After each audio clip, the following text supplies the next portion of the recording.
মোৰ অন্য এটা ভিডিঅ'লৈ আপোনাক সকলোকে স্বাগতম জনাইছোঁ। আশা কৰোঁ সকলো ভালে আছে।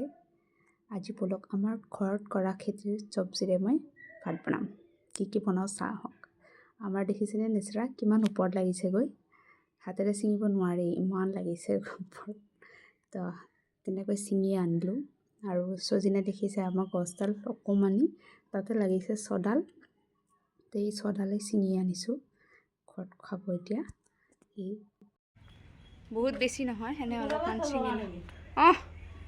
ইমান ডাঙৰ গছডাল আকৌ এইখিনি নেচেৰা ছিঙি দিলোঁ, খাম আজি ৰাতি।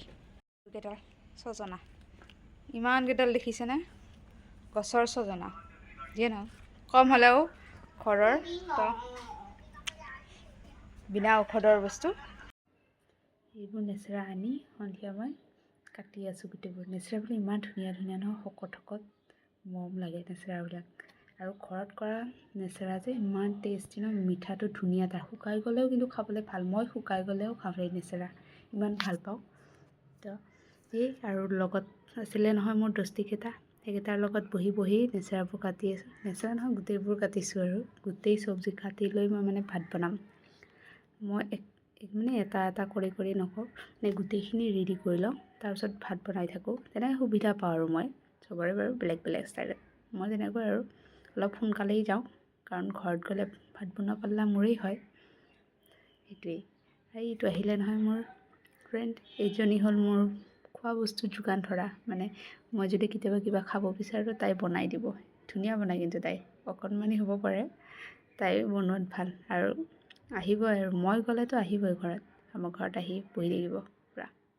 মোবাইলো চোৱাত ভাল আকৌ সিহঁত, তেনেকুৱাই। গোটেইবোৰ নেচেৰা কাটিছোঁ আকৌ, ইমান ধুনীয়া ধুনীয়া হয়। নেচেৰা ভাজিবোৰ খাই বাৰু কোনে ভাল পায় কওকচোন। মই কিন্তু নেচেৰা ভাজি খাই খুব ভাল পাওঁ। মোৰ মানে ফেভৰেট হয় নেচেৰা ভাজি, আৰু বেঙেনা ভাজি যে খুব ফেভৰেট হয়। তো আৰু মই কিন্তু এই অলপ ভাজিলে এনেকৈ ভাল নাপাওঁ, অকণমান ফ্ৰাই কৰিব লাগে, তেতিয়া খাই ভাল লাগে। আৰু মই চজিনাবোৰো কাটি লৈছোঁ, এইবোৰ কাটি একদম ধুনীয়াকৈ বনাম। আৰু চজিনা চাবচোন সৰিয়হৰ লগত বনালে বেছি টেষ্টি লাগে, হয়নে নহয়? কিছুমানে দালিত দিও খায় বাৰু, কিন্তু মই দালিত দি খাই ভাল নাপাওঁ। সৰিয়হৰে বনালে মই ভাল পাওঁ। তো মই তেনেকৈ সৰিয়হেৰে বনাম। সৰিয়হখিনিও তিয়াই থৈ দিছোঁ, বটি ল'ম সৰিয়হখিনি, বটি তেনেদৰে বনাব লাগিব। গোটেইখিনি মই কৰিব লাগিব, জানেনে বাৰু? মোক সহায় কৰি দিয়া মানুহ কোনোৱেই নাই, মই অকলে চব কৰিব লগা হৈছে। গোটেইবোৰ কাটি দিছোঁ। আৰু আপোনালোকক ইমান দেখাই থকা নাই বাৰু বনাই থকাটো, এনেই অলপ সৰিয়হ বনোৱাতে দেখাইছোঁ বাৰু, বেছি দেখাই থকা নাই। কাৰণ কি দেখাম আৰু, চবেই জানেই ন। মোৰ ৰেচিপিটো কৈ থকা নাই, মানে মই কি চজিনাটো কেনেদৰে বনাইছোঁ সেইটোৱে আৰু। জাষ্ট মোৰ ৰেচিপি নকওঁ, কাৰণ সকলো জানে ৰেচিপিটো, সেইটোৱে। কোনোবা বাৰু ভাত বনাই এলাহ পায় নেকি? মই কিন্তু ইমান এলাহ নাপাওঁ। আগতে যে বহুত এলাহ পাইছিলোঁ, মানে বহুত এলাহ লাগিছিলে ভাত বনাবলৈ। আজিকালি কিন্তু নালাগে। মই কিন্তু বহুত ডাঙৰত ভাত বনাইছোঁ দেই। আগতে যদি মাহঁতে কয় যে চাহখিনি বস্তু বনাচোন, এই মা হৈছে আৰু নোৱাৰোঁ মই, ইমান খং উঠি যায় চাহখিনি বনাব দিলে।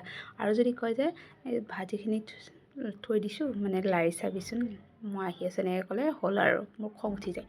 তেতিয়াৰ পৰা একোৱেই কোৱা নাছিলে। কিন্তু মই যেতিয়া মানে ডাঙৰ হ'লোঁ, তাৰপিছতহে, ডাঙৰ মানে বহুত ডাঙৰ আৰু, মোৰ অলপ বয়স হোৱাতহে মই মানে নিজে বনাব হেৰি কৰিছোঁ। যেতিয়া নিজে ঘৰৰ পৰা বাহিৰত ওলালোঁ, তো ভাত বনাই খাবই লাগিব। এই তেতিয়াৰ পৰাহে মানে মই বনোৱা হ'ল, তাৰ আগতেতো মই বনোৱাই নাছিলোঁ। এই যদি আজিৰ ভিডিঅ'টো চাই ভাল পালে, তেনেহ'লে লাইক কমেণ্ট শ্বেয়াৰ কৰি দিব। আজিলৈ বাই বাই।